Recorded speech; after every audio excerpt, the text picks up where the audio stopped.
வந்து தன் பிள்ளைய வந்து வெளியில் கூப்பிட்றான். அவள் இப்போ தான் ரெடி ஆகிட்டே இருக்கிறா. ஏன் தங்கம் வா வெளியே வா. எல்லாம் இங்கே நிற்கிதுங்க, எல்லாம் ஃப்ரிட்ஜு மேலே அங்கே இங்கேயும் ஏறி நிற்கிதுங்க. ஆனால் இவன் தான் வந்து வந்து அவளை வெளியே கூப்பிட்றக்காக வந்து வந்து பார்த்துட்டே இருக்கிறான். இங்கே வா, அங்கே அங்கே சந்தில் போயிருந்தது.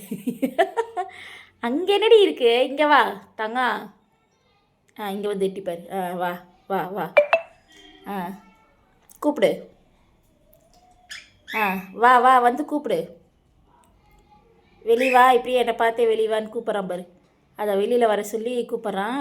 ஆனால் அவள் தான் இன்னும் அப்படியே நின்றுக்கிட்டே இருக்கிறான். அதை மறுபடியும் வரான், கூப்பிட்றான். போகிறான் வரான் போகிறாங்க, அதை மறுபடியும் வரான். வா வான்னு கூப்பிட்றான். வெளியே வா வெளியே வான்னு கூப்பிட்றான். அவள் தான் கொஞ்சம் தேறிக்கிட்டான், அதாவது இருக்கிறதுலே கொஞ்சம் இதாகிக்கிட்டான். அதனால் அவளை இது வெளியே கூப்பிட்றான்னா என்னன்னு தெரியல. இப்போ தான் அந்த கட்டை மேலேயே ஏறி நிற்கிறான் இவன். இன்றைக்கி தான் பார்ப்போம். இதுகளும் கொஞ்சம் இதாகிக்கிச்சு, வெளியே வந்துட்டானா என்னன்னு தெரியல.